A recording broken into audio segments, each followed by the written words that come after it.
Bom dia, boa tarde, boa noite a quem está nos ouvindo no momento presente ou em um futuro não tão próximo. Meu nome é Átila Leão de Melo e esse é o podcast Respire e Confia. Nele vamos estar convidando 2 profissionais da área da saúde para estarmos juntos desconstruindo alguns tabus, trazendo luz a alguns questionamentos e fazendo um convite para você respirar e confiar.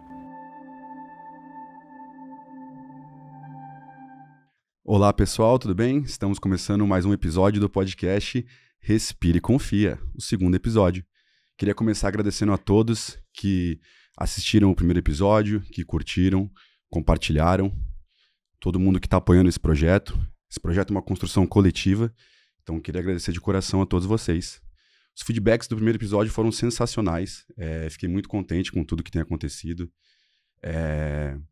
Tem sido muito legal ver o apoio de todos, ver como o primeiro episódio acabou tocando várias pessoas. Então, partimos para o segundo episódio. O assunto desse episódio será a internação psiquiátrica. Esse assunto é um assunto que anda comigo já há muito tempo, faz parte da minha vida, já desde a minha infância e até os dias atuais. Fazem 7 anos que eu sou gestor da Bem Viver Psiquiatria, porém, na minha infância, eu já tive meu primeiro contato com a internação psiquiátrica, que foi a minha mãe, era diagnosticada com bipolaridade e depressão.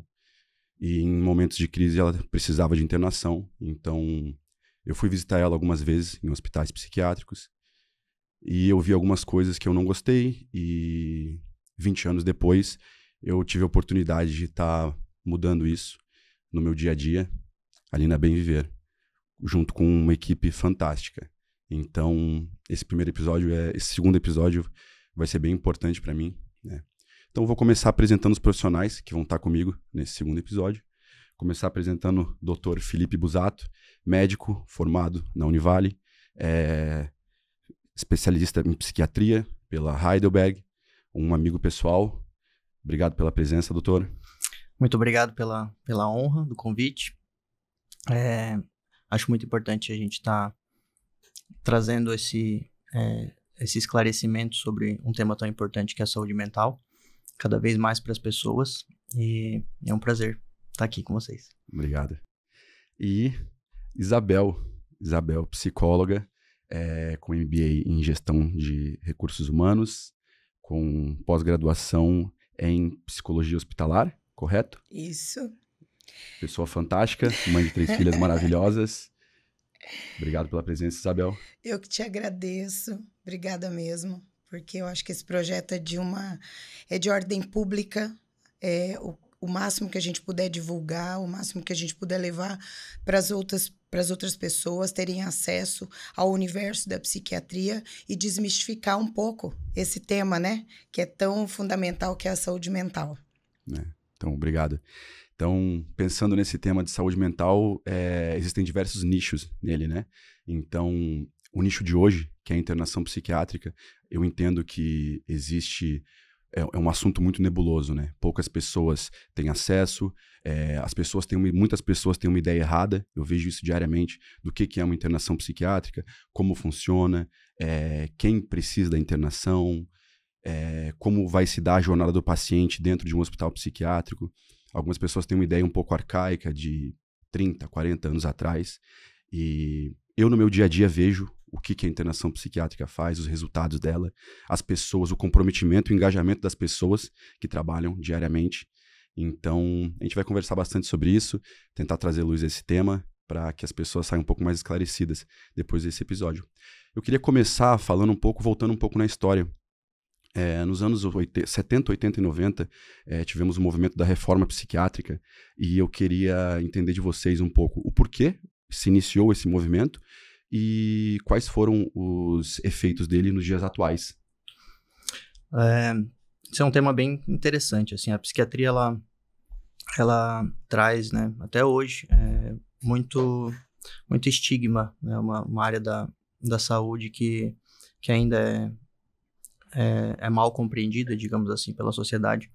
E isso vem já de muito tempo, né, desde as sociedades primitivas, né, até o tempo do Império Romano, depois o renascentismo. Ela vem passando por algumas mudanças positivas e negativas, mas a gente entende que onde a gente está hoje é uma era bastante positiva, com um entendimento melhor da importância e se fala mais abertamente do que é a psiquiatria e a saúde mental, né? E um dos grandes marcos realmente foi essa reforma psiquiátrica, né, que a gente sabe que aconteceu na década de 80 e 90.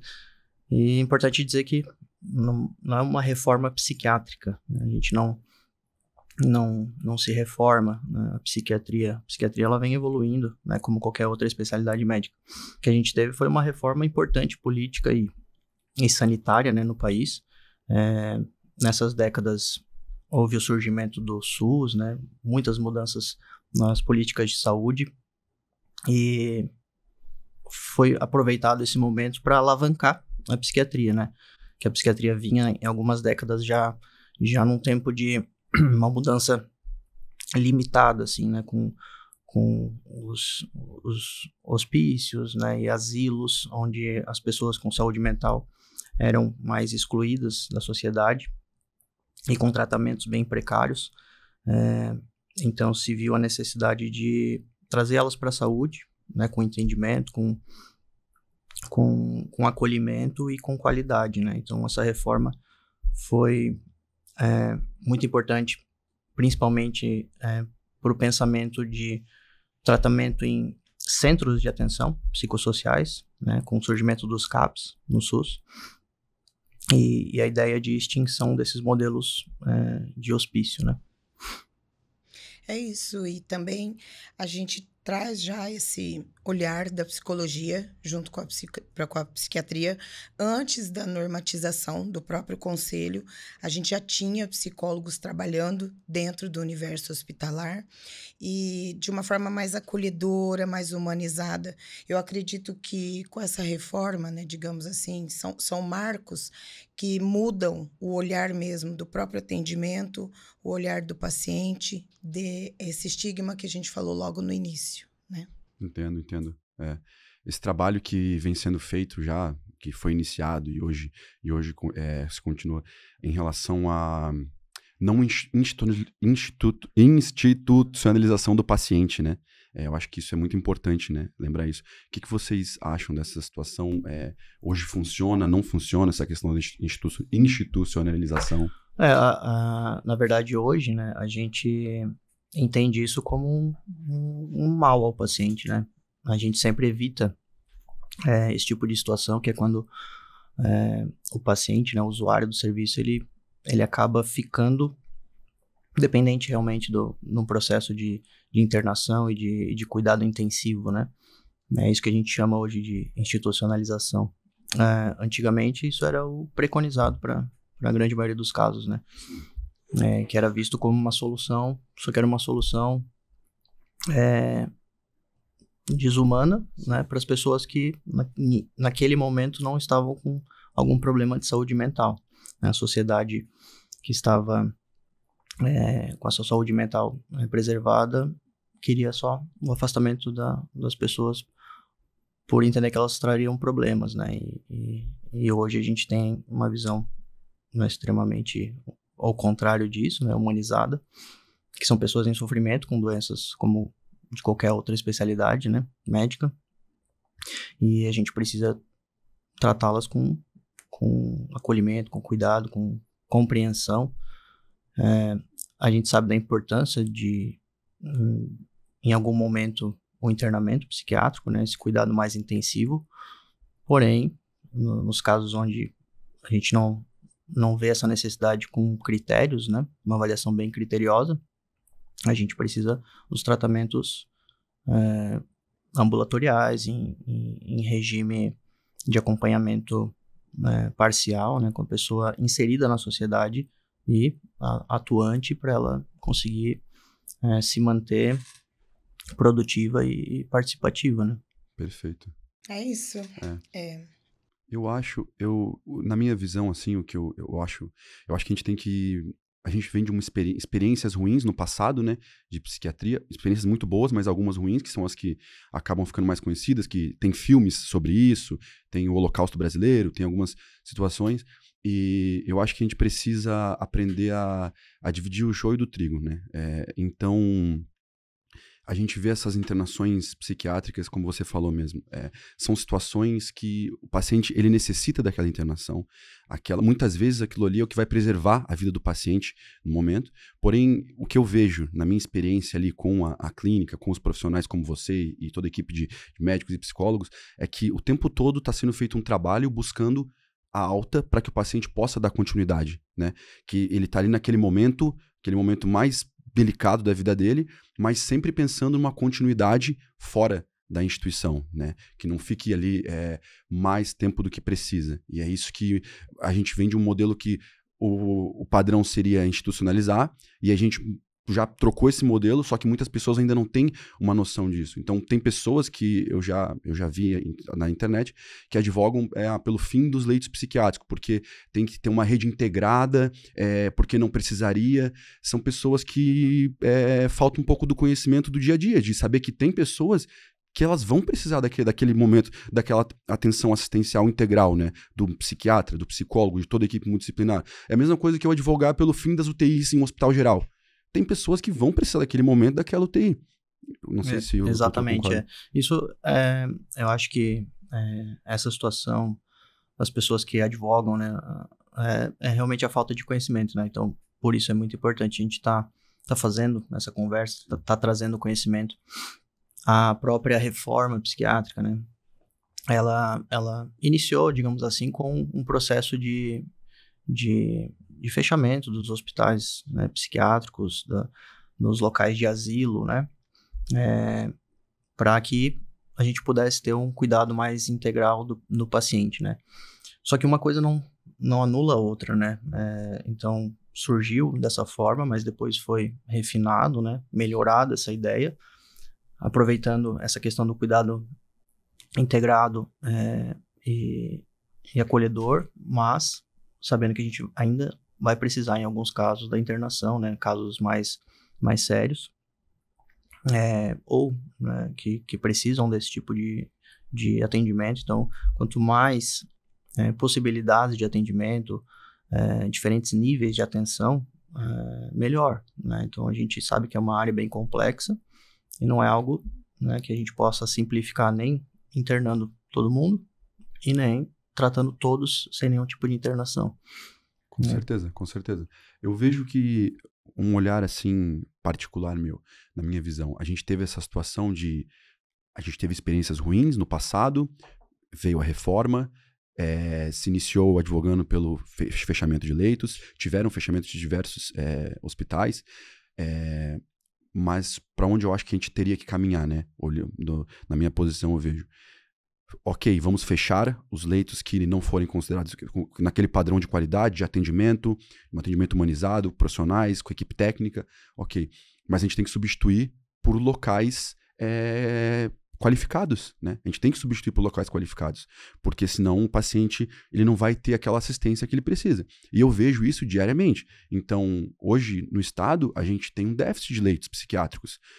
Quando a gente fala em saúde pública, não falando em saúde privada, saúde pública, a gente tem um déficit de leitos. Eu vejo porque a demanda que vem ali para a clínica, mas eles não têm um plano de saúde. Mas eles precisam de assistência também, tá na Constituição que eles têm direito a isso. Mas eles não têm, porque hoje o número de leitos psiquiátricos é muito pequeno. Então, eu vejo a necessidade da gente trazer luz e, de repente, qual que seria o X da questão? Na minha visão, óbvio, seria a gente trocar um pouco esse pensamento sobre internação psiquiátrica, de que, nossa, a internação psiquiátrica seja uma coisa traumática, que a internação psiquiátrica é uma coisa que, meu Deus, tenho que ter vergonha, e mudar um pouco, começar a mudar esse pensamento por internação psiquiátrica. Se eu quebrar o braço, eu não vou ser internado no hospital? Se eu tiver uma situação... Quando veio o Covid, o meu pai foi entubado 23 dias no hospital, eu fiquei com vergonha dele ser entubado 23 dias no hospital? Eu fiquei com vergonha de postar quando ele estava bem na reabilitação? Eu acho que a gente tem que eu acho que a gente já iniciou esse processo, né? Mas a gente tá ajudando a pavimentar uma estrada, né? Que tem alguns anos ainda, mas de que as pessoas sentem numa conversa em família e falam, eu tava internado na Bem Viver semana passada, e que isso não seja motivo de vergonha. Eu fui com o Dr. Felipe, eu fui ter um atendimento com a psicóloga Isabel, e que isso não seja motivo de vergonha. Então, quando a gente estiver caminhando para isso, eu acho que vai ser mais fácil da gente conseguir falar sobre políticas públicas, sobre maior expansão de leitos psiquiátricos, porque eles precisam, quem está na ponta, quem está vendo o que está acontecendo, sabe que tem fila de espera nos hospitais para internação psiquiátrica. Então, e eu vejo diariamente, vocês também, um paciente que entra ali em surto, que entra na situação mais delicada da vida dele. Ele tem aquela jornada dele ali de 20 dias, 30, 60, enfim, cada paciente vai ter uma jornada, e ele sai melhor, sai com objetivos, com metas, sai acreditando num futuro. Isso daí é fantástico. Isso não tem preço, né, que pague. A gente que tá ali no dia a dia vendo, né, essa melhora. Mas realmente passa muito por essa questão do preconceito, né, e do estigma que essa história da sociedade traz, né, com relação à saúde mental. Hoje a gente tem, né, nas outras áreas da medicina um esclarecimento maior, né, por essa aceitação também histórica da sociedade das doenças físicas, né. É algo que é mais fácil, né, a gente, né, ver alguém morrendo do coração, uma parada cardíaca, ou alguém que tem um AVC, né, a gente consegue palpar, é algo mais material, então acaba que é mais fácil de compreender, né, pela maioria. Isso, e então ficou dessa forma, onde as doenças orgânicas, que a gente chama, né, as doenças físicas, elas trouxeram informação, trouxeram conhecimento técnico, né, o conhecimento profissional para a população, e a gente tem hoje políticas boas, né, na área da saúde para essas áreas, justamente porque quando a gente pensa em fazer a política, a gente pensa em informação dos profissionais, né, que é quem estuda, né, e na psiquiatria ainda não estamos lá, né. Mas estamos caminhando. Eu acho que tem uma questão também que a gente pode estender, que é o próprio conforto da família, sabe, Átila? Pensar em não internar um paciente e como essa família administra essa pessoa, porque existe toda uma disfuncionalidade familiar dentro de um contexto de uma pessoa com um transtorno mental, né? Então, quando essa pessoa, esse indivíduo vai para uma internação, ser bem cuidado, ser bem tratado, eu acredito que essa família pode até se reorganizar, buscar também ajuda, para que quando da volta dele, estabilizado, equilibrado, essa família já baixou um pouco a ansiedade, a angústia, né? E já teve um pouco mais de informação também. Eu acho que a gente pode caminhar para esse sentido, né, de que é importante, sim, obviamente que com um tratamento humanizado, um tratamento individualizado, um plano terapêutico correto, mas que a família se sinta confortável e que ela não está sozinha, né? De uma certa forma, a gente que trabalha com isso acaba abraçando não só o paciente, mas a gente abraça a família também, porque eles precisam muito dessa ajuda, né? Sim, é essencial, né? Essencial. Aproveitando esse gancho que a gente está falando também da família, dos modelos de internação, eu queria falar uma coisa assim. Hoje, as experiências que eu tenho com psiquiatria, elas são muito legais, porque hoje é Bem Viver, é um lugar que eu vejo ali, eu aprendo muito todo dia com os profissionais ali, então a gente tem ali um suporte, uma estrutura que, enfim, quando eu iniciei na Bem Viver, eu sempre tive uma meta muito clara na minha mente.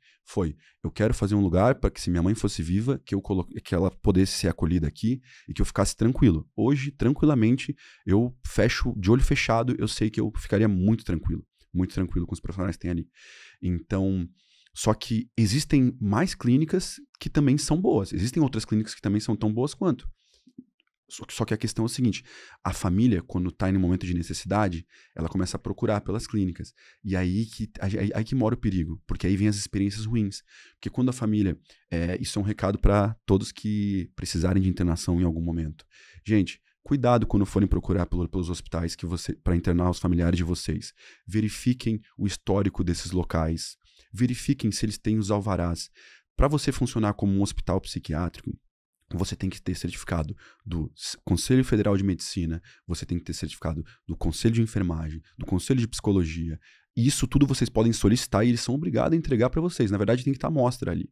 Então, tem os alvarás em relação à vigilância, em relação a bombeiros, tem uma série de protocolos que tem que ser seguidos. Eles têm médicos 24 horas para estar dando assistência para tua família. Eles têm uma equipe de enfermagem para estar dando assistência para teu familiar.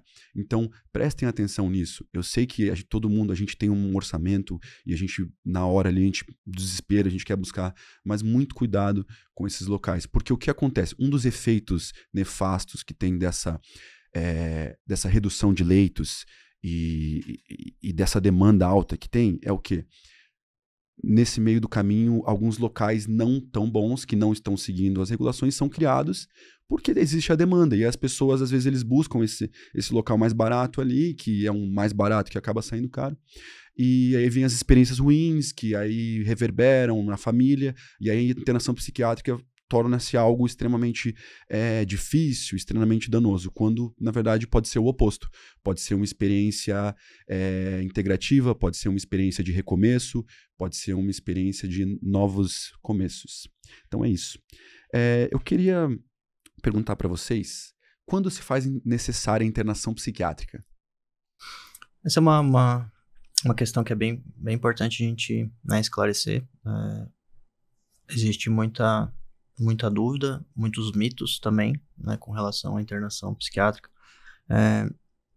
Um dos mitos que já é importante a gente começar, né, a desmentir algumas coisas é que a gente não interna ninguém que não precise, que não tenha necessidade de uma internação psiquiátrica com avaliação criteriosa psiquiátrica, né, o médico que vai indicar.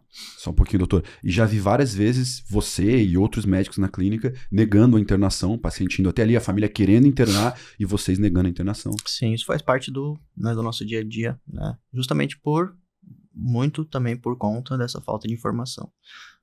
Infelizmente, o nosso dia a dia ele é muito influenciado pela falta de informação da população, que é quem a gente está querendo prestar o cuidado, né? Ajudaria se por parte, né, do governo, das instituições, houvesse mais esclarecimento, né? Mas como a gente tem esse cenário, é bem frequente a quantidade de pessoas, né, que buscam um lugar para se internar com essa vontade, ou familiares que julgam, acham que a internação seria melhor para o seu familiar. Na verdade, de uma forma mais resumida, é uma avaliação médica que a gente precisa fazer com bastante atenção e com muito embasamento, né, científico, inclusive. Então, são vários fatores, mas de forma geral, a gente vai indicar uma internação quando os meios de tratamento que não sejam a internação já não são mais eficazes, não são mais suficientes para resguardar aquela pessoa, para garantir a segurança, né, e a saúde daquela pessoa. Então, alguns exemplos, né, que a gente pode citar, que são, né, alguns dos mais comuns, assim, o pensamento de querer morrer, né, ou suicídio, né, de tirar a própria vida. Claro que não é todo o caso, né? Então, pode existir a situação onde a pessoa tem esse pensamento e não tem indicação de internamento, porque é bem complexo realmente, mas é uma situação que acontece. Situações onde a gente tem realmente uma falha do tratamento ambulatorial, né? Ele já não é mais eficaz. Então, por exemplo, no tratamento da dependência química, né, onde a gente está tentando, né, no tratamento e acompanhamento com o indivíduo e não está vendo uma melhora, né? Então a gente indica o tratamento, porque a internação a gente acaba que tem um cuidado mais intensivo, um acompanhamento diário, né? Mais fácil de manter a pessoa em abstinência do uso de substância, né, quando internada numa instituição de cuidado. Então também é bastante comum. A gente tem as situações onde a pessoa tem um quadro de perda da capacidade de ter uma crítica da realidade, né? Então, alteração da crítica da realidade, né? Tem uns quadros que a gente chama de quadros de psicose, né? Onde a pessoa começa a ter uma dificuldade e isso pode aumentar o risco dela. Isso seria, ela não consegue definir o que é real, o que não é real, alguma coisa nesse sentido? Tem os quadros mais intensos, né? Que a gente chama de psicose franca, né? Que é um episódio onde a pessoa ela vai ter alteração dos seus sentidos, né? Que a gente chama de senso-percepção, da visão, da audição, né? Então, casos de ouvir vozes, né? Com pessoas falando, né? Dizendo para a pessoa o que fazer, né? Essas vozes que não existem, né? Alucinações visuais, que né? Enxergar, né? De forma distorcida, que não são tão comuns, mas mesmo, e o que é mais comum, alterações do pensamento, né? A forma que a pessoa pensa e reflete sobre as coisas, que é mais comum de se alterar, né? Isso que a gente chama mais de crítica, né? Da realidade, né? O juízo crítico, né? Então ela pode perceber uma situação que a forma que ela percebe não é condizente com o que a maioria das pessoas percebe, né? E faz ela agir de uma forma diferente, né? Então esses quadros, nesse caso a gente chama de delírio, né? Um pensamento que ele está fora desse padrão, que é compartilhado por todos, né? A pessoa ela pensa de uma forma que não está compartilhada, e isso é um quadro que ele tem que ser também, tem que acontecer fora do funcionamento normal daquela pessoa, né? No período anterior. E a gente avalia isso, e daí a gente indica, a maioria das vezes, também a internação. E os profissionais também, né? Ter esse filtro, muitas vezes num atendimento em consultório, em ambulatório, a gente percebe que o paciente já está com uma fala diferente, que ele precisa ser encaminhado, porque não tem como a gente caminhar sem a psiquiatria, um complementa o outro. Exatamente, então a gente acaba encaminhando e o psiquiatra vai fazer uma avaliação, vai observar, né, se faz necessária uma internação, conversar com essa família. A internação jamais pode ser vista como um caráter punitivo. Ela é muito mais importante do que efetivamente só tirar uma pessoa do cenário familiar. Mas todo profissional que tiver esse olhar mais apurado, que acompanha um paciente, percebeu que ele, né, tá procedendo de uma outra maneira, de uma maneira mais diferenciada, encaminhar para um psiquiatra, porque com certeza ele vai ser bem avaliado e, se for necessário, vai ser, sim, internado. Desde que seja, se for numa clínica com boas práticas, num hospital com boas práticas, bons profissionais, eu tenho certeza que ele vai ser bem assistido. Eu gosto de fazer essa comparação que você fez anteriormente, né, da UTI, né? A gente tem a UTI como uma forma de tratamento intensivo, né, unidade de tratamento intensivo, de várias especialidades médicas, né? Poderia ser uma área de tratamento intensivo da psiquiatria? Poderia. Por que não é? E por que não é o ideal? Porque são locais fechados, né, com espaço restrito, aonde a gente precisa que a pessoa fique no leito, né, que fique ali sem sair, sem se mexer. Muitas vezes a pessoa não consegue pela gravidade do quadro orgânico da doença física, né, onde tem uma equipe de saúde prestando um cuidado intensivo. Na psiquiatria a gente também precisa dessa UTI, né, só que de outra forma. De outra forma. Um formato adequado e pensado para cuidar da melhor forma esse tipo de doença. Então, a internação psiquiátrica, ela seria a UTI também, exatamente, né, da nossa área. Perfeito, doutor, perfeito.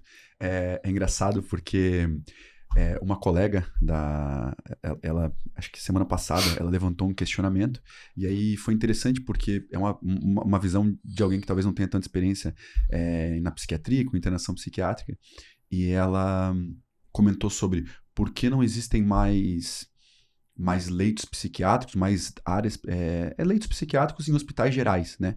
Porque se existem, porque são tão poucos e tudo mais, como se isso fosse uma situação ruim, não ter mais leitos em hospitais gerais, né? E aí a gente vê que, na verdade, E por que sempre afastado? Ela questionou. E aí a gente entra naquele mérito que também envolve o que você está falando agora, em relação à psiquiatria. Poxa, existem hospitais gerais com leitos psiquiátricos? Existe. É o ideal? A gente sabe que não é o ideal, né? Porque quando a gente está falando de internação psiquiátrica, aquele modelo assistido, a minha experiência me diz o quê? Poxa, faz toda a diferença o paciente ser integrado em um ambiente com natureza, em um ambiente que tenha, sabe, uma organização melhor voltada para o paciente psiquiátrico. É diferente os protocolos de segurança de um hospital psiquiátrico, de um hospital geral. Tudo tem que ser pensado nisso, né? São pequenos detalhes que fazem a psiquiatria ser tão única. Então, os leitos psiquiátricos, eles têm sua...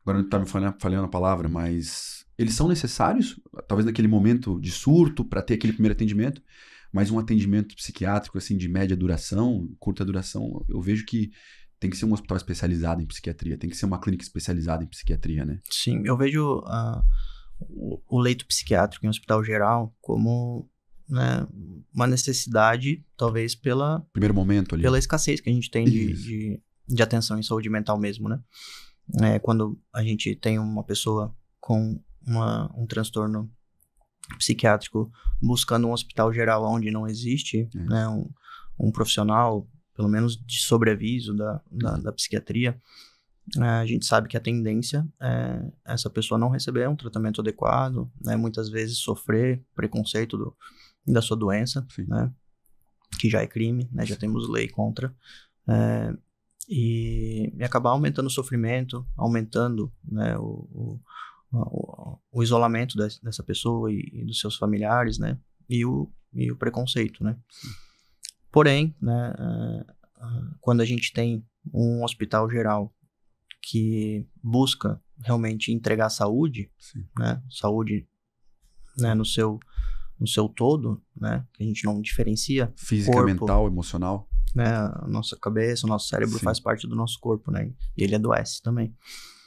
Então, esse hospital ele pode se munir de alguns leitos, né, especializados no cuidado, mas que devem, no geral, sim, ser de curta permanência, para um manejo mais rápido e, assim que possível, né, uma transferência para um hospital psiquiátrico, daí, né, uma unidade psiquiátrica especializada nisso, né? Porque o hospital psiquiátrico vai ter todo o ambiente, como você estava mencionando, né? Não só o ambiente, mas o treinamento da sua equipe, os integrantes da sua equipe, especialistas nesse tipo de atendimento e cuidado, e não deixando de também saber e praticar o cuidado da saúde física, né? Saúde orgânica também da pessoa, né? Não é porque da área psiquiátrica que não vai ter um atendimento para outras doenças, né? Continua sendo um hospital, continua tendo médicos de plantão 24 horas. É que nem você fala, né? Não é porque a pessoa é psiquiatra que ela deixa de ser médico. Exatamente. É um médico e psiquiatra. Tem que ser médico e psiquiatra. Então, atendimentos de qualquer tipo de urgência e emergência. Existe uma área, né, com uma sala de emergência no hospital psiquiátrico. Então, isso não é deixado de lado e é muito importante esse tipo de cuidado também. Só não existe realmente uma UTI, né, de hospital geral, né, e quando existe a necessidade, os pacientes psiquiátricos, eles podem apresentar comorbidades, né, doenças também orgânicas, né, e que pode ter um quadro mais grave, daí a gente tem a indicação do hospital geral, e aí a gente pode também pensar em usar esses leitos psiquiátricos em hospital geral, mas também pro tempo necessário para o manejo da doença orgânica, né? Que a gente sabe que, né, muitas vezes ele pode ser mais breve, né, do que um tratamento psiquiátrico. Perfeito. Só para o pessoal, para o público ter uma ideia, uma das grandes diferenças, né, um hospital psiquiátrico, um hospital geral com leitos psiquiátricos e um hospital psiquiátrico. O cronograma de atividades ali na Bem-Viver, desde o momento que o paciente acorda até o momento que ele vai dormir, ele vai passar por atividades que vão desde o atendimento individual com o psiquiatra, grupos com o psicólogo, atendimento individual com o psicólogo, muitas vezes quando necessário. Aí ele vai ter também as oficinas de artes, ele vai ter aula de yoga e meditação. Aí tem as pausas pro café, pro almoço, pro lanche da tarde. Tem as palestras motivacionais, tem os grupos somente para dependência química, quando for o caso. Tem os grupos voltados para a saúde mental. Tem pilates, tem fisioterapia, tem aula de dança.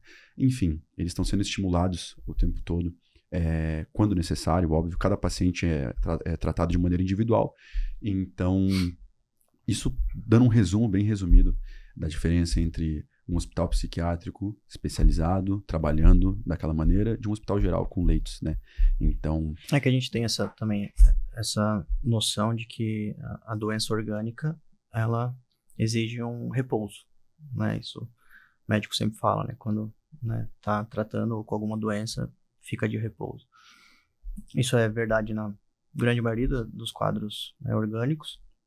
Então, isso acaba que modela, né, o formato e o fluxo de um hospital geral, né, com os leitos, né, onde o paciente é atendido no quarto, no seu leito, medicado ali, psiquiatria que é o oposto, né? Ali, e sem se mexer, né? E se for se mexer, com acompanhamento de um fisioterapeuta, com todo cuidado. E na psiquiatria é realmente o oposto. A gente quer que a pessoa se mantenha estimulada, né? Porque muitas das vezes o quadro psiquiátrico tirou da pessoa a convivência, a capacidade de socializar, a qualidade das suas relações interpessoais, a qualidade da sua autoconfiança, autoestima, capacidade de trabalhar, de produzir, de se sentir parte da sociedade. Então, o tratamento mesmo na internação psiquiátrica, ele visa também estimular e devolver isso para a pessoa. Boa. Dar as ferramentas para ela voltar com esse convívio em sociedade, né? Recuperar a vontade mesmo, né? Ela precisa voltar ao convívio. E ali ela acaba convivendo. A gente tem muito paciente que sai e fala, nossa, pela primeira vez eu tive acesso a uma aula de yoga, vou continuar fazendo quando eu voltar para casa. Nossa, precisava mesmo fazer alguma coisa por mim, venho só fazendo para os outros, cheguei nesse esgotamento. Então, a gente escuta muito esse feedback de que ali dentro, né, diante de uma série de atividades que eles podem lançar a mão e eles aproveitam muito, eles levam para a vida lá fora. Que legal, Com né? certeza. Ajudando, fornecendo as ferramentas para eles, para que eles voltem ao convívio em sociedade, né? Exato. De forma produtiva. Muito legal. Isabel, qual que foi o seu caso mais desafiador? Acho que todo dia ali a gente tem casos bem desafiadores. E é tão interessante que eu costumo dizer que eu gostaria de ter uma câmera, sabe? Assim, para poder registrar como é importante o trabalho que a gente desenvolve todos os dias. Eu sou apaixonada pelo que eu faço. Então já vou dar ideia, escrever um livro. O negócio é escrever um livro, preservando a identidade dos pacientes, mas escrever um livro aí, de repente, tem bastante história legal. Uma boa ideia. Tu lembra, doutor, de algum caso assim mais desafiador, que, nossa, esse caso é uma coisa assim, alguma coisa nesse sentido? Ou caso mais gratificante também? Na verdade, É que também é tanto caso, né? E acho que todo caso ele é bastante desafiador. Para né? vir para uma internação é que é um caso que já está no momento desafiador. Exatamente. Né? Se não é desafiador, a gente tem que, né, se desafiar ali para entregar o melhor. E uma das coisas que influencia nesse nível de desafio realmente é o que a gente quer entregar, né, de melhora. A gente pode querer ou que a pessoa melhore o mínimo possível para sair da necessidade do internamento, ou a gente pode querer que a pessoa, né, restaure totalmente a sua capacidade funcional pré-existente, né, que ela já tinha ali antes desse período, ou ainda a gente pode querer que ela retorne ao seu bem-estar e melhor ainda, né, com aprendizado, com muito mais conhecimento, porque isso também vai fazer parte da prevenção, né, de novos acometimentos. Então, o desafio ele vai estar em cada indivíduo ali, né, para a gente conseguir entregar isso. Tem momentos que a gente não vai conseguir, né, seja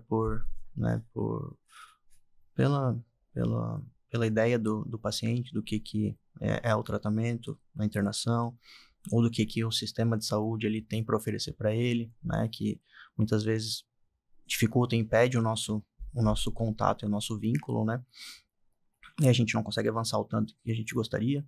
Muitas vezes os familiares também, pela falta do conhecimento, né, e essas ideias pré-concebidas e os mitos que existem envolvendo a psiquiatria e a internação psiquiátrica, isso também dificulta, né, a parte de relacionamento com os familiares. Então, né, o desafio é diário, mas como a Isabel falou, né, quando a gente vê realmente, né, as pessoas melhorando e restabelecendo a sua funcionalidade e com mais conhecimento e mais material, mais ferramentas para seguir sua vida e com saúde, isso é bastante recompensante, assim. Gratificante mesmo. Gratificante. Ah, que legal. Existe diferença no tratamento pacientes com distúrbios do humor, pacientes dependência química, como que é feito esse primeiro diagnóstico e tem um modelo de tratamento mais preconizado para um tipo de paciente do que para outro? Como que funciona isso? Eu acho até muito pertinente esse questionamento, porque muitas vezes a gente tem essa impressão de, mas ali na internação tem dependente químico. Mas ali... Então, a gente precisa olhar o transtorno mental como um quadro psiquiátrico. É uma internação psiquiátrica, né? É muito importante a gente olhar para esse paciente como um todo. E independente de você rotular, de você dar uma etiqueta para ele, né? É um tratamento com o mesmo embasamento, obviamente, que num quadro de transtorno por uso de alguma substância, seja qual for, algumas abordagens serão diferenciadas, até mesmo o próprio tempo de internação, a gente percebe que quando um paciente vem, né, só disfuncional por um quadro psiquiátrico, a gente estabiliza, a ordem é estabilizar esse paciente e devolver ele para que ele continue a vida dele. E muitas vezes no quadro da dependência química ele precisa de um pouco mais de tempo, obviamente, né? Porque a gente vai observar não só a questão da dependência química, mas alguma outra patologia, se ele desencadeou, se ele já tinha alguma de base. Então é muito complexo, mas o que importa nisso tudo é que é tudo psiquiatria. Tudo paciente. Tudo paciente psiquiátrico. Legal, muito legal esse A gente feedback. não pode, né, separar assim, né, até porque dependência química é considerada uma doença de saúde mental, né? A gente sabe que a pessoa cometida ela não tem, né, capacidade de escolher muitas vezes, né, o que ela vai fazer, aquele tipo de comportamento, né, de estar indo atrás ou querendo buscar uma substância para obter algum efeito. Em grande maioria das vezes o uso de uma substância ele se deu já por algum sofrimento psíquico, né? Muitas vezes a pessoa já estava com sintomas de um transtorno de ansiedade, um transtorno de depressão. E pela dificuldade de acesso ao serviço de saúde mental, ela busca aliviar aquele sofrimento da forma que consegue, que está mais acessível, né? E digo mais, só uma pausa, doutor, rapidinho, a dependência química fica ainda mais difícil de ter acesso à saúde pública, à internação psiquiátrica, porque você ainda consegue algumas vagas quando é uma situação de risco iminente, a pessoa acabou de tentar suicídio, alguma situação desse momento, vão conseguir uma vaga ali. Agora, paciente por abuso de substância, vai ser muito difícil de conseguir uma vaga em hospital psiquiátrico. Exatamente, por todo esse fardo que já carrega, né? A gente tem o estigma na psiquiatria envolvendo basicamente todas as doenças, né, psiquiátricas, que são muitas. O depressivo, paciente com sintomas depressivos, que é falta de Deus, falta de vontade, a pessoa não tá se esforçando. A gente tem o paciente com esquizofrenia, que é perigoso, que é um risco para a sociedade, que pode, né, cometer crimes e homicídios, né? E o dependente de substância química como um vagabundo, um preguiçoso, né, drogado, né, que escolheu isso para ele, né? Foi uma opção, querer usar drogas e não ser produtivo, e não trabalhar, e não participar da sociedade, né?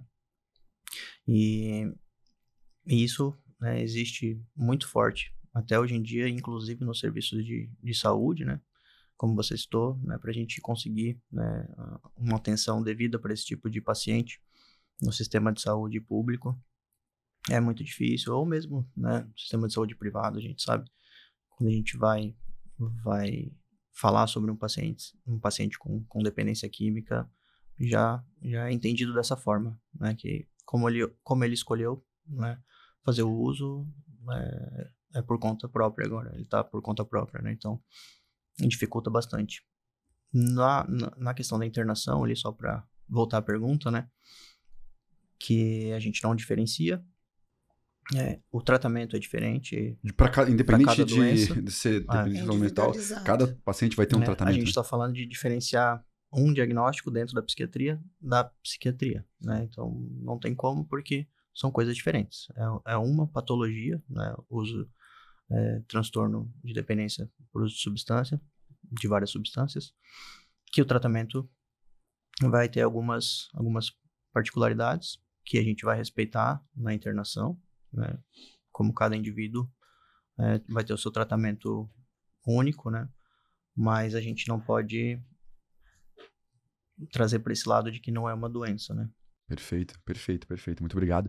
E eu queria agora entender de vocês, essa pergunta já é um pouquinho mais desafiadora, mas é muito importante. Internação involuntária. Como funciona? Quando é o momento de internar involuntário? Esse paciente que ele interna involuntário, ele no meio do tratamento, a internação pode virar voluntária? Não pode? Como funciona essa alta? Explica um pouco pra gente, que acho que essa informação é muito importante para as pessoas que estão assistindo. Sim, acho que é uma curiosidade, né? Sim, com certeza. Que as pessoas sabem que existe, mas não exatamente como funciona. Existem esses modelos, né? Esses diferentes modelos de internação psiquiátrica, justamente porque algumas condições, algumas doenças, elas fazem essa alteração na capacidade da pessoa de tomar as melhores decisões, né? Como, por exemplo, aquela alteração da crítica da realidade. E quando isso acontece, se a gente preservar essa capacidade da pessoa decidir por si única e exclusivamente, a gente vai estar aumentando o risco dela, né, de se machucar, se ferir. Então, são situações onde a gente precisa passar todas as orientações dos riscos, do que é a doença, dos sintomas, o que está acontecendo, qual o melhor tratamento, para o acompanhante, para os familiares. Não necessariamente precisa ser familiar, precisa ter relação, pode ser algum amigo que tá junto, às vezes até algum colega de trabalho que está presente. Qualquer pessoa que possa dar algum suporte vai ser a pessoa que a gente vai passar a informação também, além de já ter passado para a pessoa que está doente, né? Para ela ficar como responsável dessa decisão. O médico, ele só vai ser a pessoa que decide em últimos casos, né? Mas geralmente o médico psiquiatra vai ser quem vai informar da necessidade da internação e da necessidade de alguém tomar essa decisão pela pessoa que não está em condições, né? Pela alteração psicológica. Se o acompanhante optar por não, né, a gente pode, né, oferecer um tratamento alternativo, porém, né, desde que ele entenda que é o responsável pelo paciente naquele momento. E em casos, como eu falei, em alguns casos, né, de exceção, o próprio médico ele pode fazer o internamento de forma involuntária quando ele julga que é um risco iminente à saúde da pessoa, mesmo que exista um acompanhante junto dizendo que não quer um internamento, o paciente dizendo que não quer um internamento, mas o médico avalia que tem um risco iminente, né? A pessoa vai sair dali, vai tentar alguma coisa, pode acontecer Exatamente. Com ela ou com outras pessoas, né? Isso. O médico ele tem, né, essa prerrogativa por lei, né, de fazer essa internação involuntária, e a gente é protegido por lei e pelo conselho, né, para fazer esse tipo de internação, mas que em todo momento uma internação involuntária ela vai ser acompanhada de perto pelo Ministério Público, né? A gente tem o dever de notificar o Ministério Público assim que a gente faz uma internação involuntária, e ele vai acompanhar esse processo, né? A segurança da internação, a indicação correta, o tempo de internação, até o momento da alta do paciente. E a gente ainda tem, só para complementar, desculpa, a gente ainda tem mais um tipo, né? A internação voluntária, quando a pessoa tá querendo internar e tem a indicação médica. A involuntária, que é essa que eu expliquei. E a gente tem quando é por lei, né? Quando alguma decisão judicial, né? O juiz determina que aquela pessoa precisa ficar internada. Geralmente, né? O juiz ele faz isso com um laudo médico, né? De um perito psiquiatra, né? E daí a gente tem a internação compulsória, né? E essa internação compulsória não vai depender do médico da instituição, do hospital psiquiátrico, né? Quando a gente recebe esse tipo de encaminhamento, já com a decisão judicial, a gente tem que cumprir. Acho que é só importante frisar, né, doutor, que não é um querer da família, tá? Isso é um critério médico. Então, assim, tem que ter muito cuidado com isso, porque muitas vezes a família, às vezes, solicita né? Às vezes por dificuldade de comunicação mesmo. Sim, já não sabe mais como lidar com a situação. Não, exatamente. E aí, né, acredita que essa via seja, digamos assim, mais oportuna, digamos assim. Mas a gente precisa deixar isso bem claro, que tem que ter critério específico para isso. Né? As instituições sérias, elas vão... o psiquiatra vai avaliar, após a internação vai estar junto com o psicólogo, vai estar sendo feita avaliação diária pelo médico, por toda a equipe. Então, ninguém vai ficar sem precisar ficar, sem for uma coisa que realmente estiver fazendo uma diferença para a saúde da pessoa, né? Acho que isso é muito importante. E pelo tempo necessário, né? Também não mais do que necessário. Assim como o nosso objetivo é que a pessoa melhore o quanto antes, né? Porque ela está em sofrimento e que ela seja reinserida no seu dia a dia, na sua produtividade. A gente não quer que isso demore, né? Quanto mais tempo necessário de internação, mais difícil isso vai se tornando, né? Então fica fácil de entender que a gente sempre tenta reduzir ao máximo o tempo necessário de internação, agilizar esse processo, né, com um tratamento adequado, mas também seguro, né, para não correr nenhum risco de fazer uma alta muito antecipada, né, porém a gente não busca estender o tempo de internamento. Isso também é um dos mitos que existem, né? Sim, com certeza. Eu vejo isso bastante ali. Equilíbrio, né? O equilíbrio. O médico tem uma responsabilidade muito grande na alta médica, assim, porque a gente tá falando de pessoas que muitas vezes entraram ali no momento mais delicado da vida dela, muitas vezes vieram de transferência de um hospital geral porque tentaram suicídio. E aí, olha a responsabilidade do médico de dar alta para essa paciente, para dar continuidade no tratamento em casa. Então, é tudo feito com muito cuidado, né? Muita atenção. E a gente tem que ter isso em mente. Eu queria entender um pouquinho de vocês dois, essa pergunta é uma pergunta bem legal, a importância do trabalho em conjunto, da psicologia com a psiquiatria, numa internação psiquiátrica. Como eu disse, acho que a gente até já falou um pouquinho sobre isso. Eu encontrei na Bem Viver o meu paraíso, né? Porque ali a equipe, o corpo clínico como um todo, eles realmente nos conclamam a essa ajuda, a esse olhar em conjunto. Então, é mesmo um olhar em conjunto. Existe um braço de alcance da psiquiatria e existe um braço de alcance de um tratamento comportamental. Subsiste ao outro. Então, eu acho que ali o respeito... Isso é uma das coisas mais bonitas também em termos profissionais. O respeito que os médicos têm por esse olhar, às vezes, né, pela correria ali, que não é fácil, mas chamar a gente, discutir um caso, nós temos discussão de caso ali de todos os pacientes diariamente. Então, eu acredito que isso é fundamental. E também não só, né, com a questão da psiquiatria, mas como eu já disse, o impacto que esse paciente está causando na equipe como um todo. Então, chega um momento em que a gente tem que entender, bom, eu fui até aqui, dali para frente eu preciso realmente desse outro profissional para me ajudar a entregar de verdade o equilíbrio para essa pessoa completamente.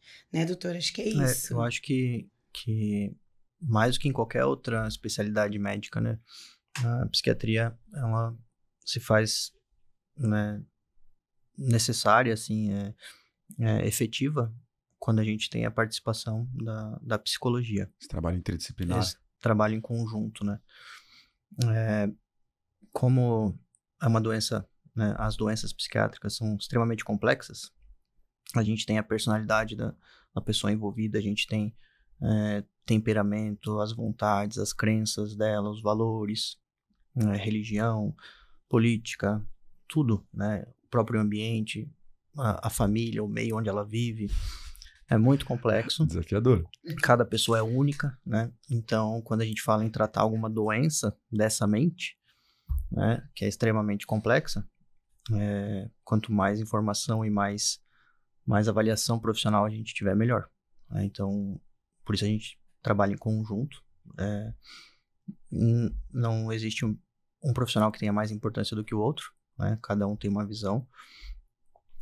O profissional médico, psiquiatra, como a gente falou que é médico, psiquiatra, ele também vai se atentar à parte física, à parte orgânica, né? As possíveis alterações que todo mundo tá suscetível, né, a ter. Numa internação psiquiátrica não é diferente. Mas ele vai avaliar a parte psiquiátrica da necessidade de um tratamento medicamentoso, né, quando indicado, e com uma prioridade na avaliação do que a gente chama de psicopatologia. Psicopatologia significa os sintomas que surgem de uma doença psiquiátrica, né? Então, as alterações das funções mentais, né, do funcionamento mental de uma pessoa quando ela está adoecida, né? Essa avaliação também é feita pelo psicólogo, né, mas a prioridade, aí no caso do psicólogo, é justamente entender a personalidade, né, o ambiente da pessoa, as crenças, os valores, todo esse funcionamento psíquico, né, complexo, né, e trazer isso para discussão junto com o médico psiquiatra, que também avalia essas questões, né? Então, cada um com um pouquinho, né, do seu conhecimento contribui para a gente chegar no melhor diagnóstico possível e no melhor cuidado possível para aquela pessoa. Legal, bem interessante. Sabe o que eu gostaria com esse episódio? De que algumas pessoas, de que a gente tocasse algumas pessoas e as pessoas, quando terminarem de assistir o episódio, elas saíssem com uma ideia diferente de internação psiquiátrica, para que a gente possa caminhar em situações de que, se um familiar meu precisa de internação psiquiátrica, que eu não espere até o último momento para buscar essa internação, de que eu faça isso com clareza e com tranquilidade no coração de que isso é uma situação necessária naquele momento para ajudar o meu familiar, para ajudar o meu ente querido. Porque o que acontece? Eu queria perguntar isso para vocês, é uma dúvida minha. A gente tem casos de a pessoa estar em surto, né? Seja por uso de substância ou por alguma situação de estresse, enfim. A pessoa entrou em surto, ela já é diagnosticada com alguma patologia. O tempo que essa pessoa vai esperar para aceitar uma internação psiquiátrica, para iniciar com tratamento medicamentoso e tudo mais, isso pode ter alguma influência em alguma sequela? Por exemplo, a pessoa entrou em surto, ela já no dia ela buscou internação psiquiátrica. A pessoa entrou em surto, mas a família, por situações de religião, enfim, de qualquer coisa, ela esperou 10, 15 dias e a pessoa ali em surto. Isso pode trazer alguma sequela para a pessoa? Com certeza. A gente sabe hoje em dia, né? Hoje, por que a psiquiatria ela tá evoluindo assim tanto, né? Inclusive na aceitação da comunidade, né? E um dos fatores é pela globalização e a facilidade de acesso à comunicação, né? Que a tecnologia traz, né? Então, influenciadores, redes sociais, trazendo o tema saúde mental, isso começa a ficar mais popular e mais discutido e mais aceito entre as gerações emergentes, né? Mas também a gente tem a importância do tratamento, né, que a gente aplica, como, né, uma das... Pode repetir ali, por favor, só o último trecho da pergunta? A questão ali que eu estava questionando era a demora para receber esse primeiro atendimento na internação psiquiátrica com a pessoa em surto. Isso pode trazer alguma sequela? Sim.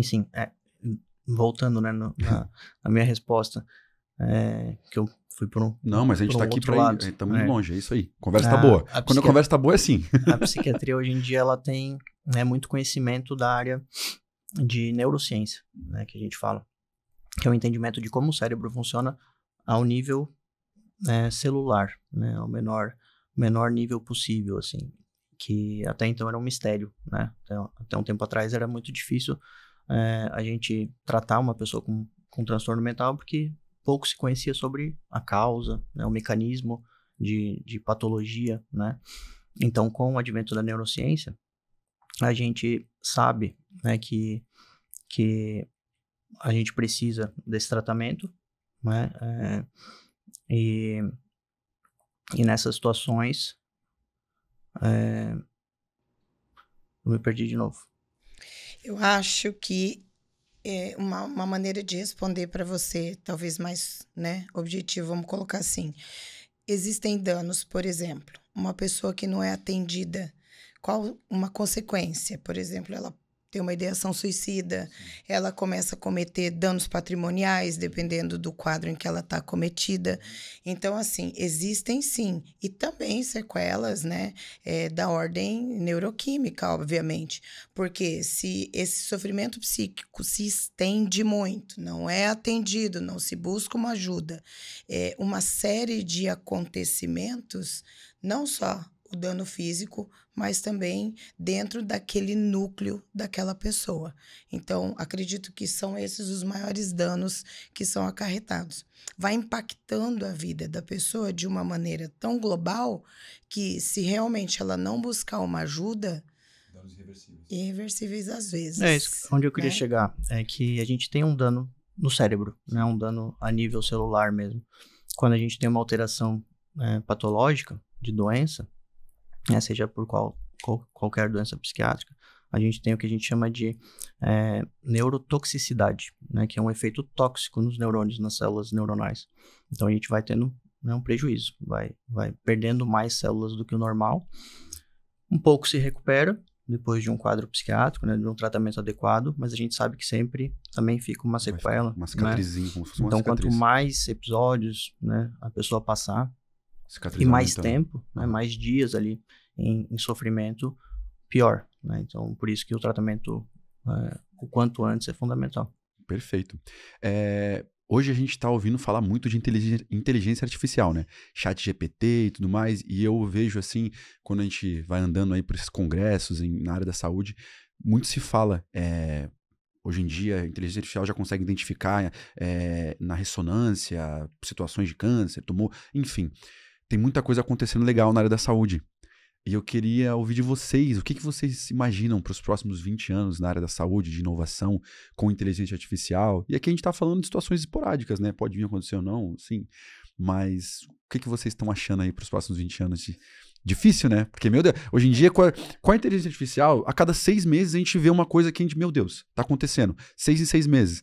Mas vamos imaginar. Parece filme, né, de ficção Exatamente. científica. Algo que a gente nem imaginava, nem esperava. Mas vamos imaginar juntos. Sim, faz parte da nossa profissão, né? Nosso trabalho também está projetando e está pensando em como vai ser o futuro, né, da nossa área. Porque realmente avança muito rápido, a gente não pode ficar para trás, né, nessa evolução. Na saúde mental, a tecnologia ela também tem um papel negativo muitas vezes, né? A gente vê isso com frequência no dia a dia, né? Do mal que também pode fazer para a saúde mental das pessoas. A tecnologia? A tecnologia, como ela avança, né? Ela avança mais rápido do que a gente consegue entender o impacto isso aí dela. já vai ficar nós vamos ter que fazer um episódio só sobre isso, disso, porque isso é né? bem interessante. Mas falando sobre o positivo, né? O que a tecnologia pode fazer a favor, eu imagino que auxiliar principalmente na integração da informação, né? O que a gente tem na nossa área é informação, não existe ainda um exame para a gente dizer qual doença que o paciente tem, então a gente precisa coletar muita informação, né? Por isso até o trabalho em conjunto do médico e do psicólogo, e talvez a tecnologia consiga nos ajudar a elaborar toda essa informação, né? Para a gente ter mais precisão no diagnóstico e no entendimento daquele ser humano. E eu acredito também que uma tendência aí que a gente está vendo com a inteligência artificial é poder proporcionar algumas experiências, por exemplo, alguns casos de neurodesenvolvimento, no próprio autismo, tem esses óculos, né, de imagem agora, você poder dar alguns contextos, né, vamos supor, para uma criança, ou mesmo tratamento de algumas fobias, que eu acho que isso é muito interessante. Acho que vem muita coisa boa, eu adoro tecnologia, então eu sou suspeita. Eu acho que vem muita coisa boa, muita ajuda para a gente ainda. Eu também sou suspeito a falar. Eu sou muito otimista com os próximos anos, assim, eu vejo acontecendo, assim, em tempo real e eu fico imaginando, meu Deus, daqui a pouco o paciente vai entrar ali, ele vai conseguir, através da inteligência artificial integrada com o prontuário, a gente já vai conseguir ter acesso, o trabalho do médico vai ficar muito mais eficiente e nisso a gente já vai conseguir integrar com a equipe multidisciplinar, junto com transparência, trazendo para a família dados em tempo real, aquele pai ansioso que deixou ali a filha pela primeira vez internada. E, eu tô bem otimista com os próximos anos, né? Tem bastante desafio, mas eu acho que desde que as pessoas estejam engajadas e querendo e buscando o mesmo objetivo, né? Que é o cuidado, que é o acolhimento, que é tratar aquele paciente como se fosse aquele ser humano único que ele é, eu tenho certeza que a gente está no caminho certo e as coisas vão cada vez mais avançando. Eu queria agora entender de vocês qual a razão para um médico negar uma internação? Essa seria mais do Dr. Felipe.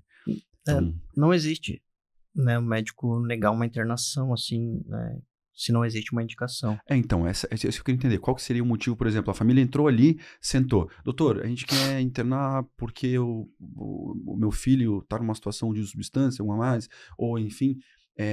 o médico... Quando a demanda já vem da família ou do paciente, né? Querendo internar, né? Vai depender de cada situação, porque a gente vai levar em consideração a vontade da família ou a vontade do paciente de internar, não para internar, mas para entender o que está acontecendo, para entender qual que é o sofrimento, qual que é a situação, né? Se existe alguma doença realmente afetando, se há uma dificuldade de comunicação, né? Muitas vezes a gente recebe em consultório situações onde não existe uma doença psiquiátrica diagnosticável ali, né? A gente tem um ser humano vivendo, né? E passando por seus problemas e isso vai sempre existir, vai gerar sofrimentos também, mas para a gente ter uma doença diagnosticada é mais do que isso necessário, né? Então, na parte de decisão de indicação de internação, a gente não vai levar em consideração essa vontade da família ou do paciente, por saber que eles não têm todo o conhecimento técnico necessário para indicar uma internação, né? Se a internação vai realmente fazer bem ou não. Quando não existe uma indicação, né, técnica para essa internação, geralmente uma internação vai fazer mais mal do que bem, né? Então, o médico ele vai fazer a sua avaliação se existe ou não. Então, existem muitas situações onde o paciente ou o familiar traz essa vontade de internar. E a gente vai avaliar, se não for indicação de internação, a indicação do melhor tratamento for alguma outra modalidade, a gente vai explicar o porquê, os motivos, né, e indicar essa melhor opção. Perfeito. Eu queria entender um pouquinho qual que é a importância, a gente está quase chegando no tempo aqui, já até passamos o tempo, na verdade, mas é que a conversa está boa. Qual que é a importância do pós-tratamento? Qual que é a importância dele na manutenção desse tratamento após a alta médica? Essa adesão é fundamental. Na verdade, eu pelo menos costumo dizer para todos os familiares, para os pacientes também, o tratamento é um braço, né, de uma jornada que você vai seguir ainda. Essa adesão pós-alta, ela é fundamental até mesmo para que você não retorne, que você não decline, né, daquele resultado tão positivo que você teve. Então, ele é também uma extensão de todo um tratamento que às vezes demora longa data, dependendo da psicopatologia do paciente. Então, ela é fundamental. ela é necessária. Gente, aproveitar para falar. Psiquiatra e psicólogo, não, depois da internação, não sumam, continuem o tratamento, continuem tomando a medicação que o psiquiatra estiver receitando, continuem indo no psicólogo, porque senão vocês estão colocando todo um trabalho em risco. Acho que é bem importante a gente ressaltar essas situações. A minha terapeuta, a Bea, pessoa sensacional, ela fez uma analogia uma vez muito legal. O terapeuta, o psicólogo, o médico psiquiatra, enfim, como o paciente, muitas vezes ele vai pegar pela mão ali, a gente vai atravessar um caminho junto ali, uma floresta, e ele vai vir com uma lanterna apontando a luz ali, o caminho, mas você que vai seguir caminhando, né? Ele vai estar te ajudando assim, né? A conhecendo você, a buscar os seus objetivos, as suas metas, e junto vocês conseguirem fazer esse trabalho. Então, é muito importante que a gente tenha isso em mente. Vamos lá, pessoal. Primeiramente, eu queria agradecer a presença de vocês aqui hoje. Foi muito legal, muito interessante. Dr. Felipe, psicóloga Isabel. Para quem não sabe, o Dr. Felipe ele é o responsável técnico na Clínica Bem Viver. Ele que é o responsável pelo corpo clínico. A Isabel é responsável pela equipe de psicologia. Eu tenho um carinho muito grande por eles e um respeito e uma admiração muito grande, porque eu vejo o trabalho que eles fazem diariamente. Então, poder acompanhar isso de perto é muito legal. Essas conversas que a gente teve aqui hoje, a gente tem quase que diariamente na clínica, em pequenas pílulas durante o dia, né? Porque o dia é muito corrido, mas então é muito legal. Eu queria convidar todas as pessoas que querem entender um pouco mais de internação, que entrem no site da Bem Viver, www.bemviverpsiquiatria.com.br. Ali vocês vão encontrar um tour virtual, ali vocês têm um blog também, para poder estar se familiarizando um pouco mais e que juntos a gente possa quebrar esse tabu e desmistificar o que a gente tem de ideia sobre internação psiquiátrica. Antes de dar tchau e deixar encerrar vocês e vocês poderem anunciar as redes de vocês para o pessoal, eu queria fazer 3 perguntas para cada um. Uma indicação de filme, livro e viagem. Uma viagem que você tenha feito, no caso. Tá.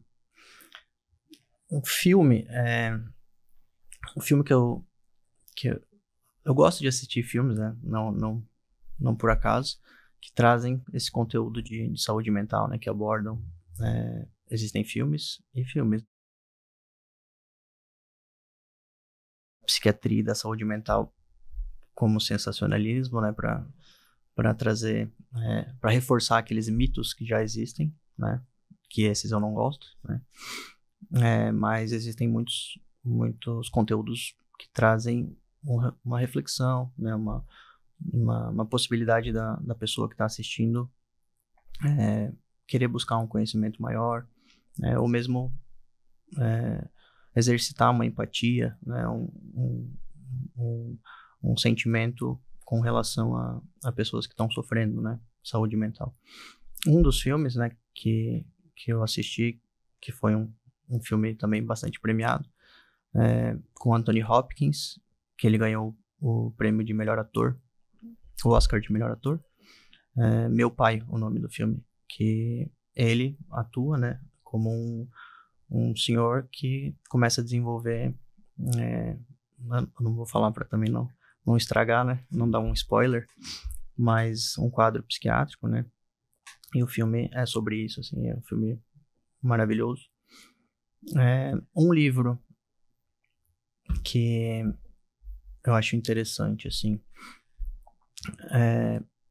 na psiquiatria atualmente a gente está, né, os estudos, né, novas tendências de tratamento, e provavelmente algumas pessoas já leram sobre isso, já ouviram falar, no uso de substâncias psicodélicas no tratamento, né? Uma delas a acetamina ou ketamina, que é há muitos anos já utilizado como anestésico, e no hospital, né, na Clínica Bem Viver, a gente pretende também trazer como tratamento, mas é um tema bastante relevante, assim, com boas evidências de resultado para tratamento, não só a ketamina, como outras substâncias tidas como psicodélicas, né, e que também tem uma história de proibição, né, de informação errada sobre, e um livro do Michael Pollan, que é um um pesquisador, escritor, jornalista, que é Como Mudar Sua Mente. Mudar sua mente. Isso, o nome do livro, que fala sobre o uso das substâncias psicodélicas. Começa lá na década de 40, 50, de 50 com LSD, né, a liberação, depois a proibição, e vem trazendo todo o histórico assim, desse tipo de substância e os efeitos que elas podem ter no nosso cérebro, né? E outros eram... Uma viagem que você tenha feito. Pode ser aqui no Brasil, que eu tinha fora do feito. Brasil, que você indicaria. Para viagem eu sou meio ruim. Mas para indicar, eu acho sempre, né, eu gosto de lugares onde a gente consegue ter um contato com a história, com povos anteriores. Então, acho que talvez no Peru, Machu Picchu. Legal. Foi uma excelente viagem. Show Outra é Salvador. Peru eu também já fui para Machu Picchu e, assim, é uma coisa que acho que todo ser humano tinha que ir em algum momento. Machu Picchu é uma coisa assim que, sei lá, não sei nem o que dizer direito, é absurdo. Bom, eu amo filme, assisto muito filme, eu tenho adolescentes em casa, então assim, mas tem um filme que eu acho que marcou muito a minha vida, muito, que é o Silêncio dos Inocentes, também com o Hopkins, né, e com a Jodie Foster, né, e então aquele filme eu acho ele é bem antiguinho, mas... Não, mas é um clássico. Mas é um clássico. Pessoal mais novo, assistam. Eu coloquei minha galera para assistir. E um livro, eu também leio muito. A mulherada compra maquiagem, eu compro muito livro. Um livro que eu gosto muito, que eu indico até, que é uma leitura interessante, mas não tão específica só da área, chama-se Tornar-se Pessoa, do Rogers. É um livro que fala sobre a sua existência, sabe? Sobre o ser em si. E uma viagem, eu gosto de Las Vegas. Eu acho incrível aquele cenário de você sair do meio do deserto e de repente tá aquele monte de luz incrível, não é aquilo? Eu tava falando sobre isso essa semana no grupo. Então. Porque eu fiz uma viagem uma vez para Las Vegas, eu fui de Utah para Las Vegas de carro, e eu fui à noite, porque na época eu trabalhei até às 6 da tarde, e aí eu saí, peguei o carro e fui de madrugada. E aí, pra mim, assim, eu lembro até hoje, você chegando assim, deserto, tudo escuro, e do nada tu vê aquele clarão de luz, assim. Não, e também todo mundo imagina que você vai para Vegas por conta de jogo, tudo, mas visitar aquela Hoover Dam, né, tem aquele, você desce e anda lá por baixo. Gente, aquilo é fantástico como eles aproveitam todos os recursos, né? Sim. Eu acho incrível aquilo lá. E nos arredores de Vegas também tem muita coisa legal para fazer de trilha, assim, de natureza. Eu sempre busco essas atividades. Tem bastante coisa para fazer. Eu queria deixar esse momento para vocês estarem anunciando as redes de vocês, onde as pessoas podem encontrar vocês. Vamos lá, meu Instagram. E vocês quiserem também encerrar, falar alguma coisa no final? Não, te agradecer, né, Átila? Obrigada por essa oportunidade. Acho que como eu já te disse, isso aqui é um papel de ordem pública mesmo, que eu puder ajudar e divulgar. Tenho falado para as pessoas, porque eu acho que é um programa... acho que na nossa primeira conversa, eu te falei que você vive o meu sonho, né? Vivemos juntos. E você disse isso, então vamos viver aqui com a gente. Vamos sonhar junto. Eu pretendo ficar por longa data, se Deus quiser. Bom, minhas redes sociais, meu site www.isabelduailib.com.br e meu Instagram, isa.duailib. São 3 Is. Aí, pessoal. Doutor. Agradecer também a oportunidade e o projeto, né, que vai trazer muita qualidade de vida para quem puder assistir e compartilhar. E fico à disposição para novos convites. Com certeza. Temos ali questão da tecnologia, na verdade tem muita questão. Se a gente for parar, é que não dá tempo porque a gente já está encerrando. Tem o DSM inteiro, né, Átila? Tem. Eu queria muito que a gente marcasse para conversar sobre a situação que a gente está vivendo no momento que as pessoas estão envelhecendo com mais qualidade, com mais saúde. Então a gente tem hoje um país que acho que a média de expectativa de vida está em 72 anos, alguma coisa assim. e como a saúde pública está se preparando para isso, como a questão da saúde mental, porque eu vejo ali na clínica diariamente, mas isso é para outros episódios. Tem muito pano para manga, né? Sim. Eu fico à disposição. E redes sociais, não tenho, né, muitos. Para me encontrar pode ser através da Clínica Bem Viver, né, que tô todo dia lá, praticamente moro lá. Você, além de responsável técnico, também atende ali consultas, né, ambulatoriais? Exatamente. Consultório, então, os contatos da Clínica Bem Viver, meu Instagram, que é Felipe Busato. Com 2 P's. Com 2 P's. Mas, por enquanto, são os contatos que eu tenho. É isso. Ainda não estou muito inserido no meio digital. É isso. Muitíssimo obrigado pela presença de vocês. Muito obrigado. Obrigado a todo mundo que assistiu, que acompanhou esse segundo episódio.